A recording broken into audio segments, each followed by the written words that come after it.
Morning, Bitcoiners. Good morning, Enmity. I wasn't too late.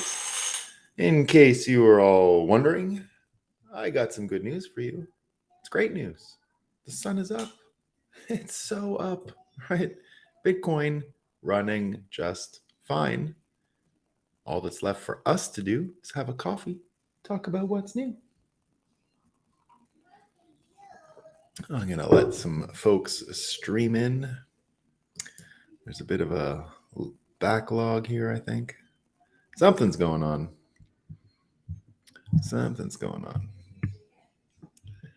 Waiting for some of the... There we go. People are showing up. I've been late lately, so I guess folks have been not expecting the full... There we go. People are coming in. Nice to see you all this morning. Nice to see you, Kevin. Hope you're doing well. Nice to see you, PH. Hope you're doing well. There you are, Dave. There you are. Good morning, Justin. I'll see you next week. I'll see a lot of you next week, I think. Good morning to Clown World. Yeah, we went with a Clown World cover today, right? We had to. There's a lot of Clown World stuff going on. Lots of Clown World stuff going on. So you're here to hear some of that. I know you are. I know you can't wait to hear some amazing Moscow time stories. So MSNBC has a good one this morning. All right, so what does MSNBC said? And in case some of you might have missed it, we'll do another sip of coffee, right? I just confirm one more time to make sure everyone heard it. I already did it. I already confirmed there's a sunrise. We got a Bitcoin running. We're good. Let's have some coffee. So MSNBC coming up with a couple good ones today. Here's a good one. Now, the theme today is that if you read the mainstream media, everything is as it was in like 2018. Nothing's changed, right? So this is a major story, right? Remember the Russia collusion? Remember all that? Like how's Russia manipulating America? So MSNBC is back on the case. So what they say here is Russia's influence over police in the U.S. could be far greater than you think. Your local police department isn't immune to Russian influence. Careful, guys. There was a lot coming out of the Donald Trump situation, right? You had the Economist that had a headline that says, Donald Trump has become more dangerous. As awful as it was, CNN's town hall did the country a service by revealing the threat he represents. You had this really great one from The Atlantic on the same subject, right? So CNN's town hall here, they say CNN's town hall with Donald Trump was a cringe-inducing display that damaged CNN's reputation, put one of its rising stars in a no-win situation, cheapened journalism, and undermined our political process. And then the headline is, CNN went full Jerry Springer. That was a headline in the news. So here's another part of that same headline. The worst thing to come out of Donald Trump's town hall didn't come from Trump. When CNN treated its event as a means of making news, it had already lost the battle. I'll try to explain what the logic is here. So because they tried to make news, so here's the, I went into the article because I just needed to know what was going on here, right? But make a lot of news as the endpoint, as the sum of CNN's work is also profoundly outmoded. They say it's outmoded. Trump has changed journalism's equations. The new media environment has changed them as well. It is not, in fact, CNN's job to make news. It is CNN's job to report the news, to explain the news, to make sense of the news. Providing a stage for a known liar to tell his lies is not journalism. It's a costly act of concession. You know what? Remember we've talked a lot about what cognitive dissonance looks like, you know, when it's just like a jumble of words. This is a good one. This is pretty good, right? It's a costly act of concession. So Trump's whole thing was a costly act of concession. And, you know, I will say the lady who interviewed him getting a lot of good reviews, right? That she held her own and did great. I think that's what I saw. Anderson Cooper came out and said in his opening monologue on his show, I met Anderson Cooper once. So I was involved in a terrorist attack in Canada. And it was a fella who came and shot the unknown soldier. We had like guards at the tomb of the unknown soldier for the World War I memorial in Canada, right by Parliament. And so it was just like a volunteer thing. And the guy would stand there and the gun wasn't really loaded. So he came up and shot him, killed him. And then he went right into Parliament. And in that time, for the years I worked in Parliament, no one had the guns. Nobody. There was no guard who had a gun. There were no guns on Parliament Hill, which was kind of cool. I mean, in a way, right? It's so peaceful. You could kind of do anything you want. We used to play a lot of sports on the lawn. You can do whatever you want in front of Parliament in Canada. It's not a big deal. Still to this day, it's pretty accessible to anyone who wants to go there. So the craziness is the guy went onto the Parliament grounds and the police would have cars and they would go around in these cars. Well, he shot one of the police to take the car, took the car, drove it to the front door where they have the tower, shot the guards at the front door. No one had a gun, right? Shot the guards at the front door, ran inside, and bullet holes everywhere. And I was just going to work. Bullets flying, guards everywhere. And in the end, the only gun which existed in the building, as I understand, in the building, was the sergeant at arms, which is like an official position for like a police officer who will wait in the chamber with the elected members. And so he had his ceremonial gun, really, that's like a requirement that he keeps. So he went around and shot the guy in the head, and that was the end of him. So I was around I was not in the middle of the actual minute the guy was getting killed and that gunfight, but I was not far. I was just outside the building, coming into the building, and was sort of involved in all the chaos and didn't get put into a lockdown room. I just pretended that my security credentials for Parliament just equaled, you couldn't put me in a room and lock me down. They believed it. Everyone believed it. So I just walked around the perimeter getting updates from police and all that kind of stuff during the morning. And it was pretty crazy. Anyway, the upshot is the next day, the whole hill was shut down. I could go in because my office was there and I was checking out the bullet holes, and Anderson Cooper was around and he didn't know what to do. He didn't know how to get in the building or anything. So I said, hey, he was literally the only other human on the hill that day. So him and I chatted for a bit. This was a long time ago. This is like 2013 or 2014, maybe 2014. So, nice fella in real life. But here's what he said about Trump, right? Here's what he said. You have every right to be outraged today and angry and never watch this network again. But do you think staying in your silo and only listening to people who agree with you is going to make that person go away? Right? So that looks like the only way some of these people think they can defend. I'm not sure why they're trying to defend it, but there you go. So with all of this going on, and literally everyone talking about it yesterday, right? It was sort of the main news story all day. And again, it's kind of what I mean, right? It's like Russian collusion, what's going on with Russian influence that's all of a sudden back, and then Trump, all Trump all day yesterday. But a few people have pointed out what wasn't discussed, right? So wall-to-wall Trump yesterday. Meanwhile, you've got this story from Byron Donalds. Byron Donalds was supposed to come to Bitcoin 2023. We had him booked. It kind of fell apart. He was supposed to be interviewed by Pierre Rochard about mining. We got a lot of politicians at a certain point, but he's great. You kind of still want him there, but we're trying to, we got enough. We have enough. It's not a political show. So we got Tulsi Gabbard, we got RFK, we got Cynthia Loomis, we got Warren Davidson, we got all kinds of folks coming. So Vivek, of course, right? But Byron has been great the past few days. And here's a tweet that he had And he says 0 minutes of coverage about the Biden family's $1 million business dealings with foreign governments, including the CCP, by ABC, CBS, and NBC. Biden is compromised, and his denial of what his son and brother are doing stinks to high heaven. So he was great. He was on CNN. He actually, Byron managed Van Jones, managed everyone in the reaction immediately out of the Donald Trump town hall. So, he did a great job, right? He did a great job. And the the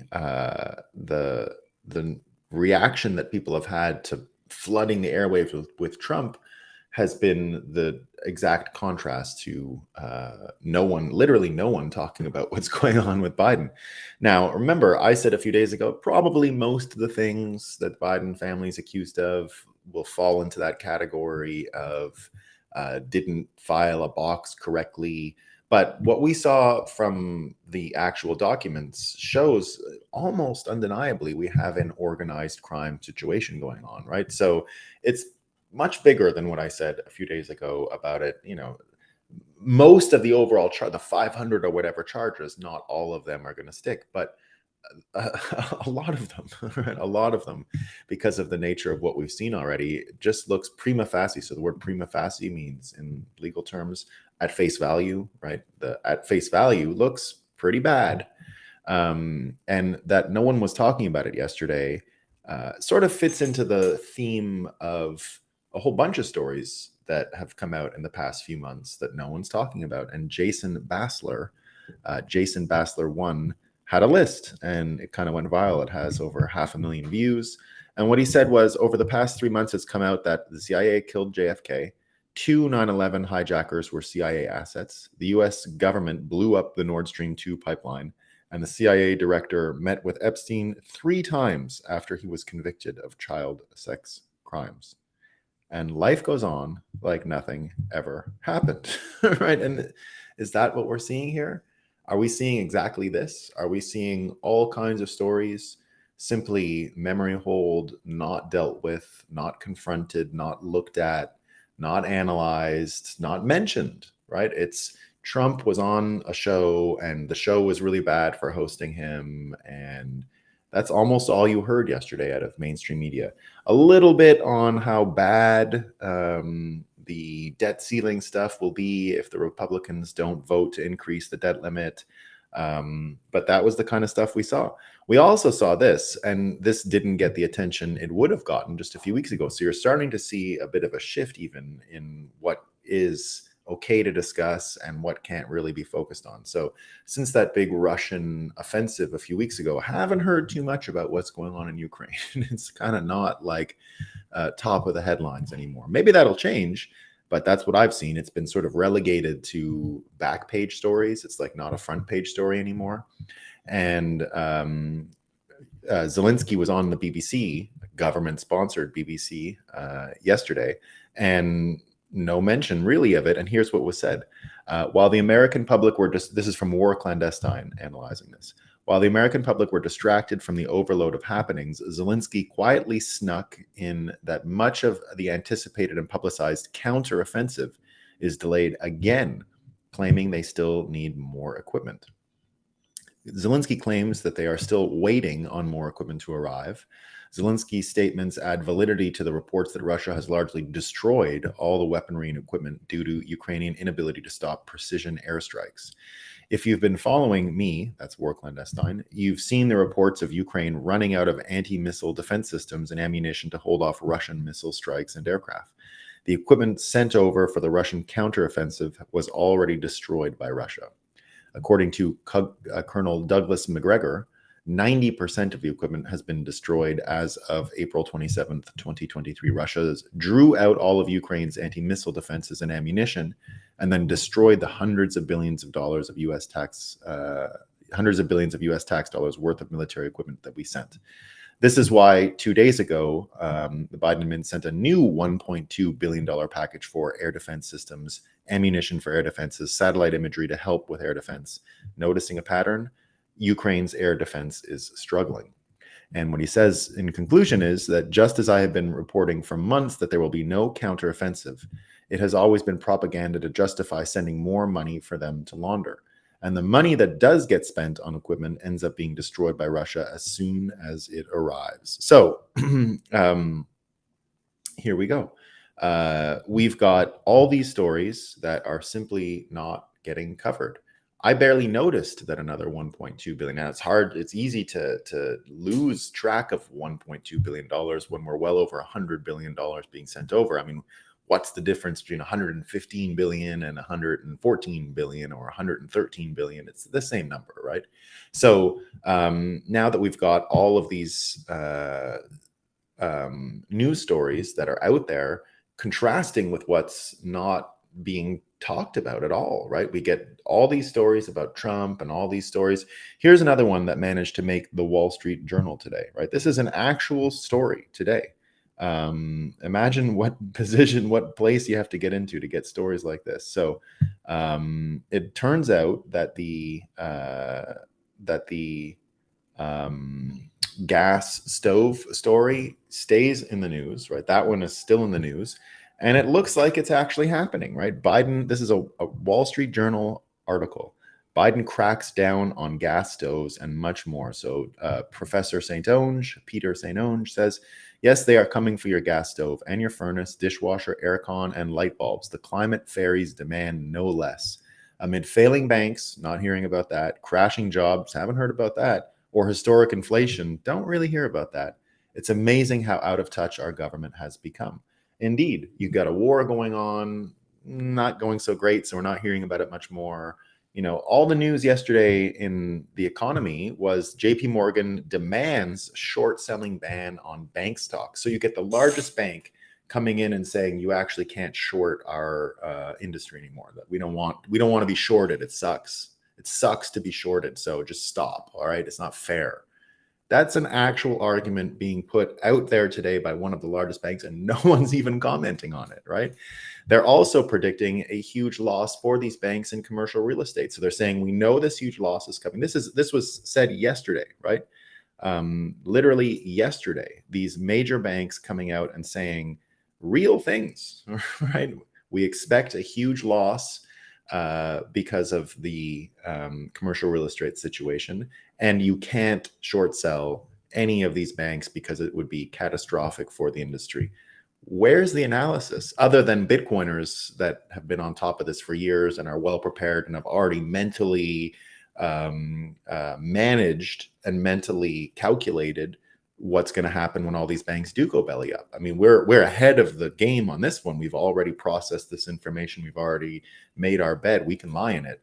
But what about all the people that don't know what's going on? Where's their chance to talk about this stuff? No one's talking about it. Now, it is super complicated. I'm not saying there's any conspiracy out there to stop people from talking about the economy. I don't think that's what's going on at all. I think it's simply too much for some people to look at. It's too much information. It's too much of a change. It's so hard to adjust to that you simply can't bear looking at the image. You can't bear intellectualizing what is going on. And so you've got to look away, right? You have to look away. Now, Bitcoiners have been looking into the light for this for a long time. And so we can see it for what it is, right? And therefore we're, as I mentioned all the time, more prepared for what is coming and what's here already, simply because we can do this, right? So a lot of this reminds me of some of the stuff you see in the fourth turning about the way history is repeating itself, right? So what the book argues, and if you guys don't know this book, I mentioned it quite a bit on this show, simply because it's another one of these examples of properly predicting the future. And as we say very regularly, just like I just mentioned with Bitcoiners, we can properly predict all of these bank issues because we're well versed in this stuff and we have a better understanding, and we have had a better understanding of the economy since Bitcoin was first launched in 2009. So because Bitcoiners have been mentally preparing for this future, because Bitcoiners have been predicting this future, we're well placed.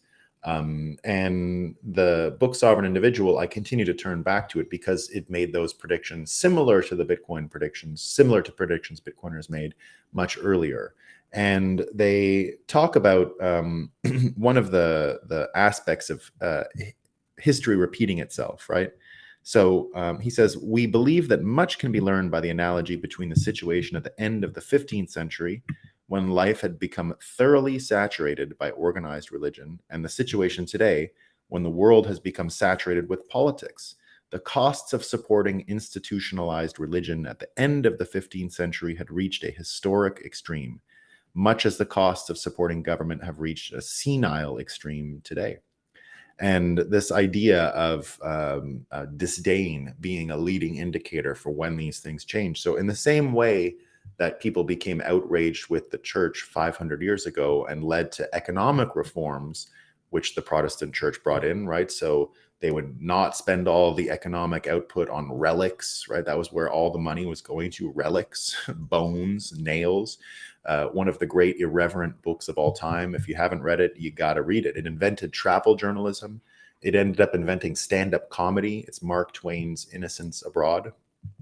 So it wasn't exactly Innocents Abroad that invented stand-up comedy. It was a combination of Innocents Abroad and Roughing It. Both of them together created this situation where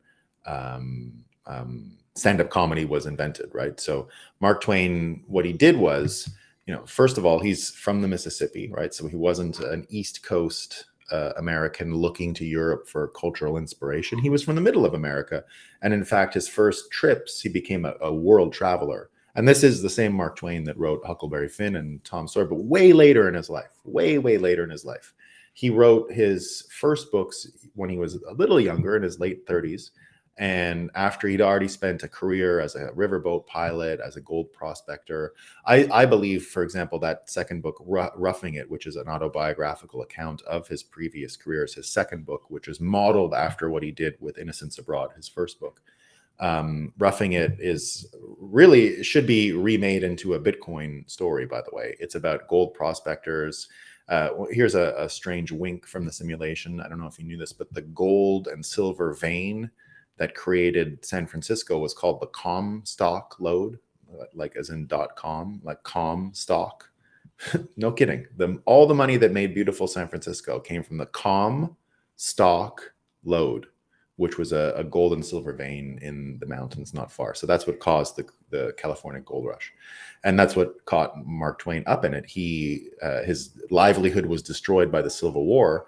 And the technology that came out after and during the Civil War meant that riverboat pilots down the Mississippi were an obsolete thing. You could now have different types of ships, and they didn't have to worry that steel hull didn't have to be so careful. Barges and things like that no longer had to be the perfect pilots that were, as he called them, kings or gods of the time, right? They just had so much discretion because of how hard the job was and how dangerous it was if one of the boats crashed, that these folks were treated as their own little fiefdom at that time in this little piece of history. That's why he wanted to be one, right? That's why Mark Twain was so desperate to be a riverboat pilot.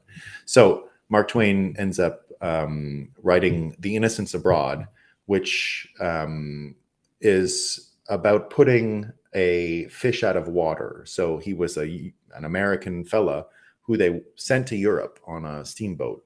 And the whole thing became popular because he was irreverent, right? He simply didn't. Just one second.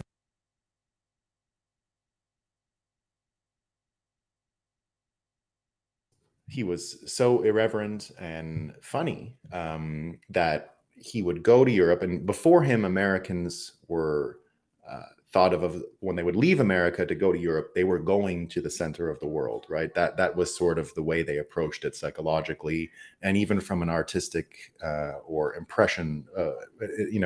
They would go and say, "Oh wow, look at the beautiful things in Europe. Oh my goodness, there's so much history. Oh my goodness, we have so much to learn." He was the first person who went over there and just laughed at them.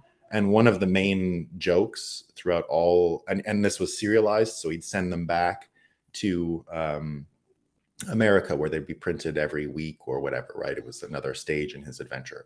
It turned into a book later, but originally it was a travel log that they published in a serialized form every week or whatever it was.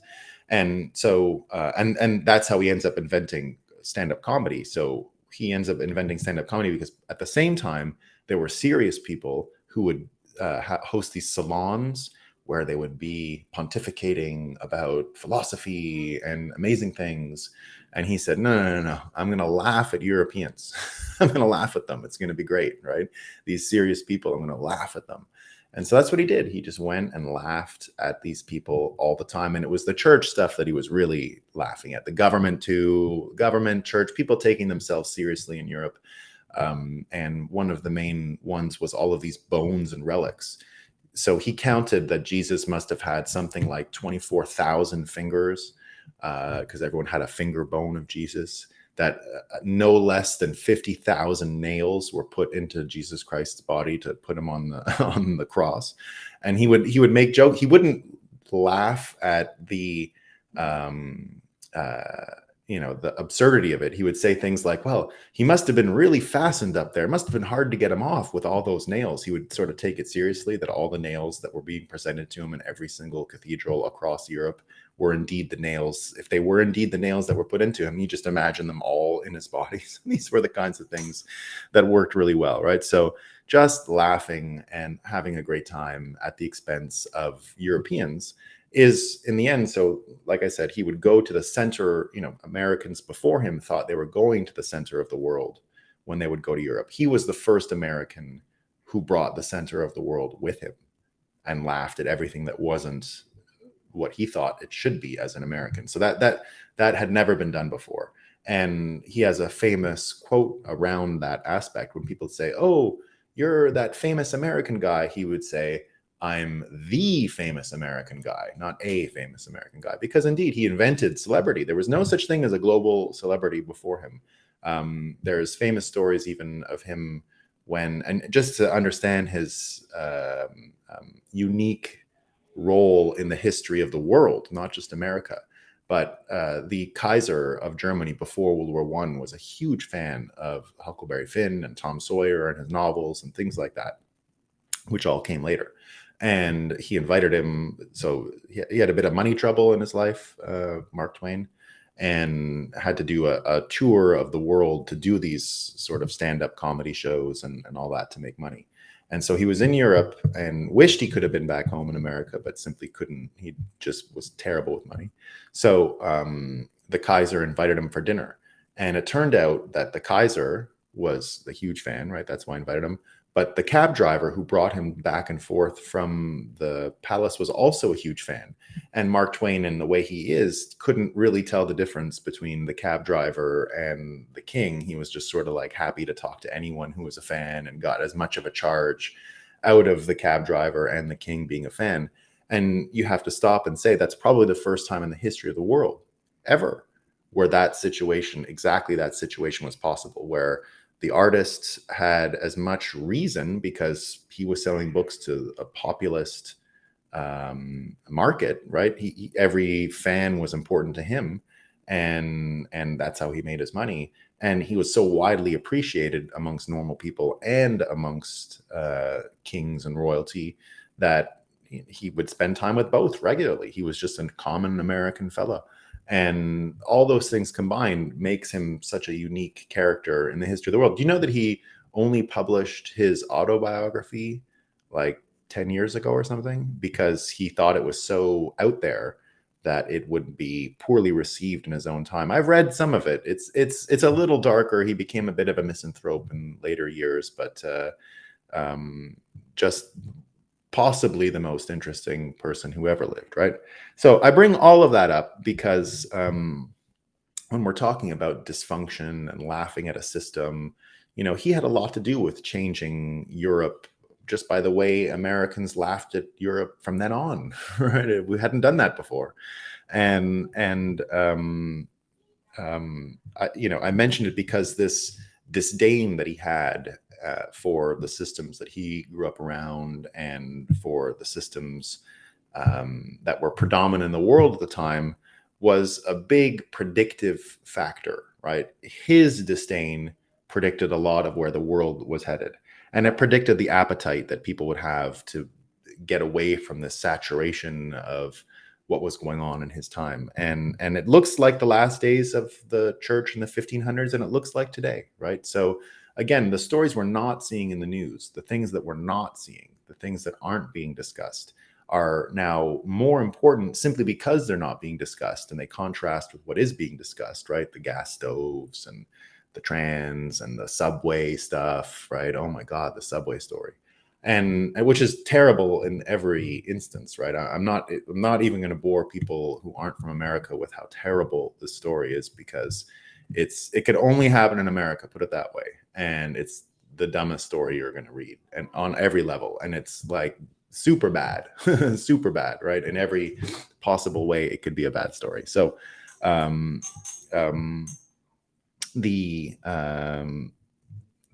Reformation that we're seeing around us looks a little like this, right? So this is again from The Sovereign Individual. So the idea that people are now starting to get more contempt for who's running the world's governments, according to this book, says it's driven only in part by the realization that they are corrupt, so the people running the system, and prone to sell indulgences from political difficulty in exchange for campaign contributions or special help on commodity trades to subvene their personal finances.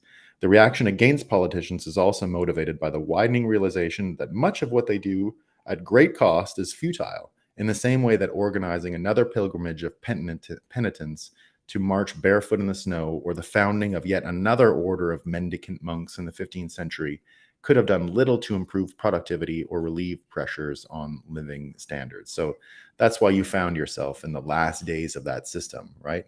And why people were talking about sort of the mega political changes, the things that were beyond the sight of what was going on.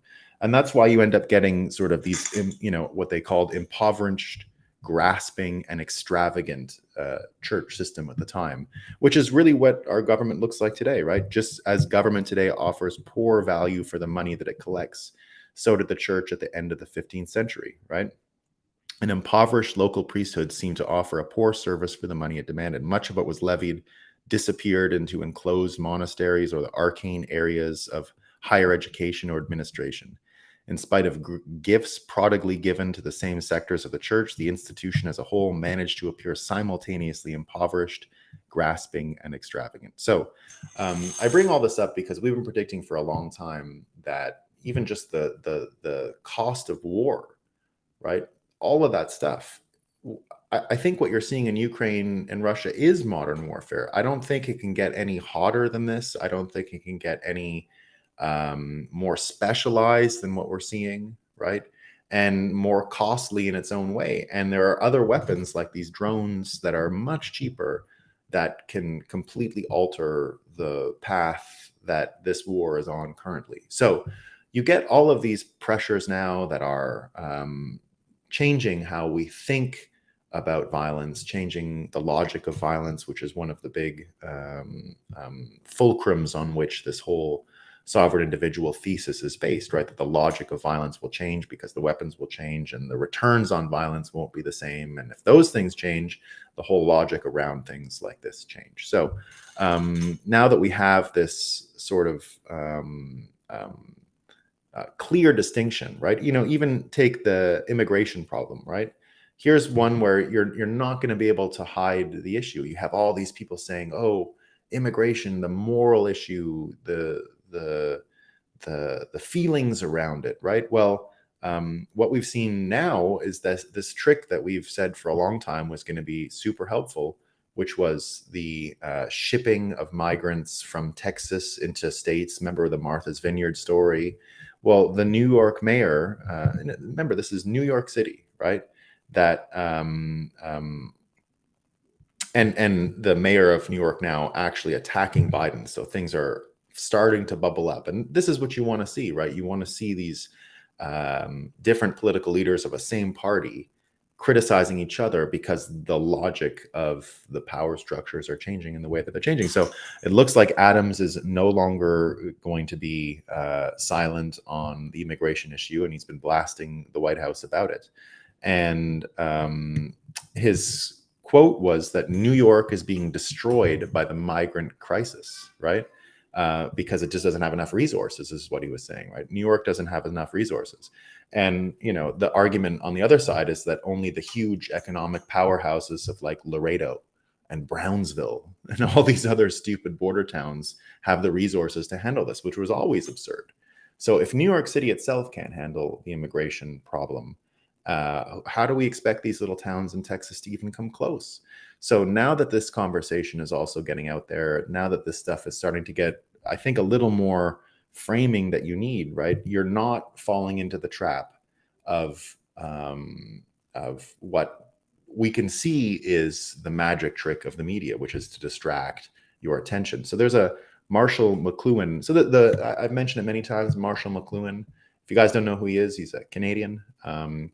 Canada has one amazing specialty in this world, which is understanding media and understanding America's role in global media apparatus. Because we're not quite, if you're too close to the movie screen, right? You're up in the front row and you're kind of seeing things like this, right? Well, the Canadians, myself included, have an advantage because we're just one step back from America. We have the front row seat, but it's not too close that we can't see the picture. I've always argued that the Europeans are too far. They don't understand America. They have such a ridiculous caricature idea of what it is. Asian countries, same. They can't see past the Hollywood piece. South America has its own entanglements with America that keep it from seeing it as it is. Canadians do have this one situation where a lot of people think we're Americans, so we understand what they get treated like. We understand other people's perception of them, but we have our own perception just because it's a little different. And we spend a lot of time in America and are familiar with it. So that's why we produce a lot of great comedians and a lot of great media. Famous American, they look American, but they're not, right? Famous media participants, let's say. We have very little of our own celebrity media or whatever you want to call it in Canada because it's so easy for us to integrate into the American system that you just find us in large numbers down in the United States. So, but academically, Marshall McLuhan was a fellow who worked at a university in McMaster, so Hamilton, just south of Toronto, and is generally regarded as one of the most important media thinkers, critics in the history of the world. And his famous slogan is "The medium is the message," right? So the medium that you use for communicating, there's hot and cold media, there's differences. It's all really great stuff. I'm not going to spend too much time on him. But here's what he says about technology, regulation, and what we're talking about here with the distractions and these things, right? So he says, anyone who can't, and this is his son talking about a quote that he said, right? So his son, Andrew McLuhan, is here saying this. He says, anyone who can't answer this should not be in charge of technology development or regulation. And he's talking about this quote. For the content of a medium is like the juicy piece of meat carried by the burglar to distract the watchdog of the mind. Distract from what? What's being burgled, right? So I'll read the quote again and I'll try and do it in a better order because of the way this is presented in a tweet form and maybe not necessarily great for your own consumption. So this is the Marshall McLuhan quote, and then I'll read the Andrew McLuhan comment in a better order. For the content of a medium is like the juicy piece of meat carried by the burglar to distract the watchdog of the mind. And then he asks, distract from what? What's being burgled? And then he asks again, anyone who can't answer this should not be in charge of technology development or regulation. And the answer, of course, is attention thieves, the dopamine dealers, right? The dopamine dealers and the attention thieves that would have you direct your focus on things that simply don't matter are the ones that have most benefited from centralized media and have the most to lose as we decentralize our sources. So, one of the stories today everyone's talking about is the Elon Musk and the new CEO. So he's got a female CEO, apparently. She'll start in 6 weeks. Some people are saying it's this lady who comes from Comcast and NBC and WEF and all of these things. Now, what I have to say about that is pretty simple. There's no way. So she might have all these affiliations. It's true. I'm not going to deny she has those affiliations. I'm not even going to say necessarily it's her, but it looks like it's her. That's what a lot of people are saying. And she was in the running anyway. And that these affiliations mean that we don't have to be suspicious of her. That's not what I'm saying at all. But if you look at what Elon has done, if you look at what stakes in the ground he's put and what fights he's been picking, there's simply no way you can conclude that he's got anything. He's picked fights with the biggest people you can fight with. So the national security apparatus, spilling their secrets on censorship, spilling their corporate machinations and how they manipulated media for years. So he spilled the beans on all that. I don't think there's any way to go back on it. So I'll give this girl the benefit of the doubt and say, things are going to be fine. I don't think he's still going to be on the board and all that stuff. But this attention thief piece, right, that there are folks out there who would distract you with the dopamine, with the self-righteousness, with all of these things. Those folks, right, are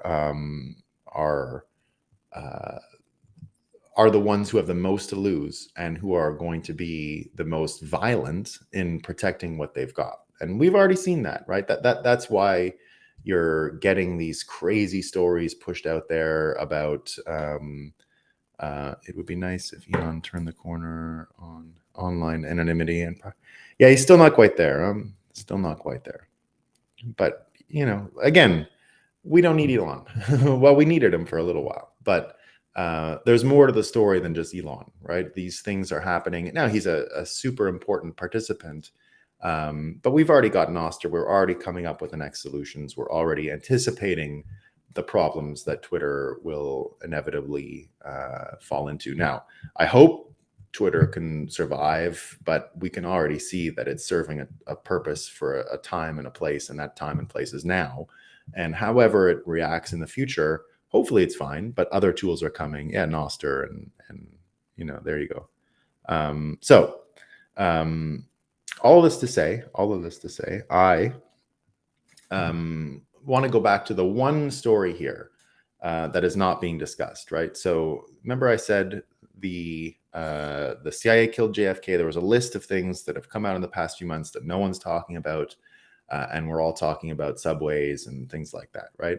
So remember, it was the CIA killed JFK, that 2 9/11 hijackers were CIA assets, the USA government blew up the Nord Stream 2 pipeline, and the CIA director met with Epstein 3 times after he was convicted of child stuff, right?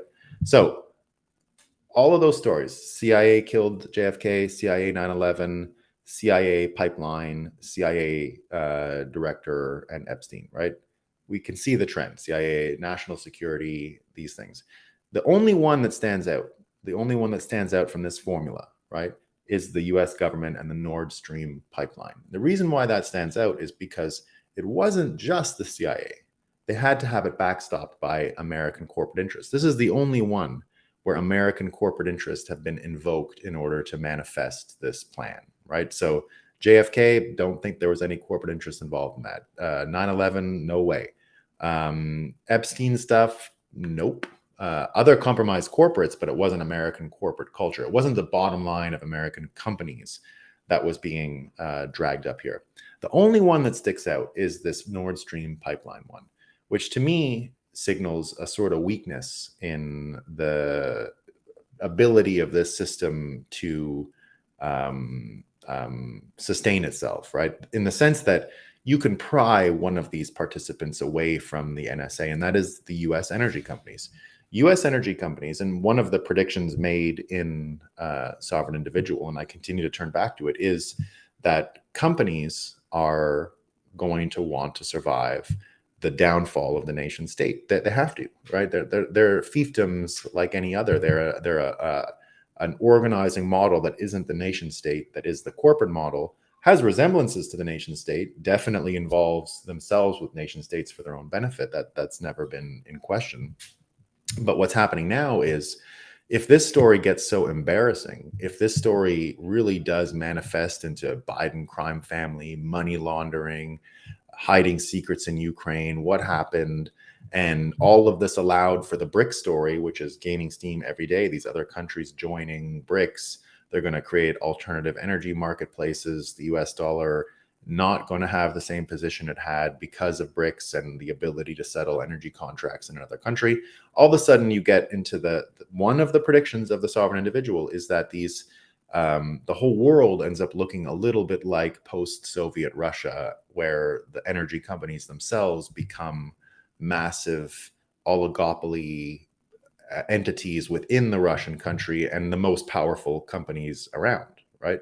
So in that situation, if the whole world, if America really is turning into post-Soviet Russia, where federated oligopolies that exist on the corporate plane, not the national, not the nation state plane, but on the corporate plane, want to survive, they're going to have to cut bait, right? And what they do there is get rid of too many entanglements with nation states. And how do they do that? Well, right, once you see the diminishing returns on the war machine, they start to just say, well, we got to just make money, right? And if we can't make money because the US dollar has now institutional risk or nation state risk or sovereign risk or interest rate risk or all the other risks that are being introduced into the US system, the US financial system, they don't want to absorb those. They just want to make money, right? They just want to make money. So I've been talking for a while now about creating energy markets settled in Bitcoin. And a little while ago, I had ChatGPT run what this would look like, right? And so here's what they say. Here's what they say. The global, and this was a bunch of my ideas plugged into Chat GPT, and then I asked for it to create a sort of 10 step process. I think only 9 of them are useful, so I'll read them. The global energy market is transforming due to geopolitical tensions, economic uncertainty, and a desire for diversification. A Bitcoin-settled energy market emerges as a compelling alternative to traditional fiat currency-based markets. Let's explore why. Decentralization is a key advantage of Bitcoin. Its peer-to-peer network eliminates central authority, making it less vulnerable to political interference, which we all know, such as the sanctions or asset seizure as experienced by Russia in 2022. With rapid interest rate hikes in 2022 and 2023 destabilizing the US banking system, Bitcoin offers greater currency stability as it's not influenced by other countries' monetary policies. This erodes confidence in the US dollar. A Bitcoin-settled energy market offers a globally accessible and neutral option, reducing reliance on the single nation-state currencies and minimizing risk associated with currency fluctuations and political events. This promotes diversification.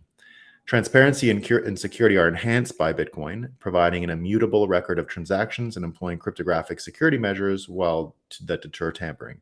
Reduced transaction costs and enhanced privacy add appeal. A Bitcoin-settled energy marketplace offers innovative products and services. Energy trading becomes more accessible with Bitcoin as the primary medium of exchange for commodities like crude oil, natural gas, and renewable energy certificates. Energy derivatives, such as futures and options contracts, can be traded with Bitcoin as an underlying asset, allowing market participants to hedge, speculate, or manage risk exposure in the energy market. Incorporating Bitcoin mining as a method of financing in a decentralized energy grid is groundbreaking. Participants can mine Bitcoin using excess renewable energy or energy from small modular nuclear reactors, promoting sustainability. Peer-to-peer energy trading fosters decentralization and empowers consumers. Cross-border energy contracts become more efficient with Bitcoin as the medium of exchange. A Bitcoin-settled energy marketplace also facilitates energy financing and investment. In conclusion, a Bitcoin-settled energy market offers numerous advantages over traditional fiat currency-based markets, transforming the energy landscape by embracing decentralization. So, all this to say, if you have an energy marketplace that's simply denominated in Bitcoin and settled in Bitcoin, that's it. You don't need anything else to separate money and state than that. That's it. That's literally all you would require. And from that point of view, you can see these energy companies with the way Nord Stream was bungled. For example, I don't think it was U.S. energy companies' idea to go in to do the Nord Stream. I'm just mind reading here, but this is what I see. I see U.S. energy companies going, the U.S. government asking them, what if we do this? And they go, can you backstop the energy? I've said it many times here. The U.S. energy companies backstopped what happened in Nord Stream. I don't care who set off the detonator. They asked U.S. energy companies first. Is Europe going to go cold over the winter? Can you supply them? If you look at the sheer volume of boats that sailed from America to Europe with the natural gas, you look at the real story behind this gas stoves in your house, right? Why the talk about gas stoves in our house? Well, there's another buyer. That's what's going on, guys. There's another buyer. And so the US energy companies sit there and they say, well, yeah, we can do it. Yeah, sure. It's going to have to move around this and we'll make a bunch of money. And that's what the US government says to them. You'll make a bunch of money. It's going to be great for you. And they go, okay, go do it. We're in. And now watching how this thing was handled, how it's been bungled, how it's become a clown show. Do these guys still want to do business? Maybe not, right? If the logic of violence changes, if this thing gets totally out of control, they just want to make money. They don't care. They just want to make money. And so that's what Bitcoin, again, can do, right? It just incentivizes people's greed, their own desire to save their wealth, make money. We're not trying to brainwash the energy companies here. We don't need to. Just offer them an alternative that breaks the monopoly on policy, breaks the monopoly on exploitation, right? You had Trump. That's one of the things that has most triggered people. He said, drill, baby, drill. The old famous Sarah Palin comment the other day. How are you going to get rid of inflation in America? Drill, baby, drill, he said, right? And that means go after the energy, get it to market. So, but again, the energy companies, how well are they going to be served if they're dealing with the entire complexity and saturation of our money system with politics?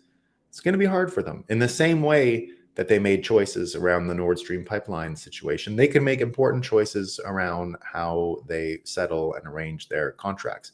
And if that happens, we are on a Bitcoin standard immediately. You don't need everyone holding Bitcoin to get on a Bitcoin standard. That's not a prerequisite. A prerequisite is the largest sums of money, the largest financial participants, the energy companies, simply think in terms of Bitcoin and it's done. That's it. That's all you need. You need them to use Bitcoin as a psychological reference to preserve their own wealth and to make sure their companies can persist into the future. And then you're done. You win. That's it. That's all it's required, right? So let me get to some comments here and then I got to jump.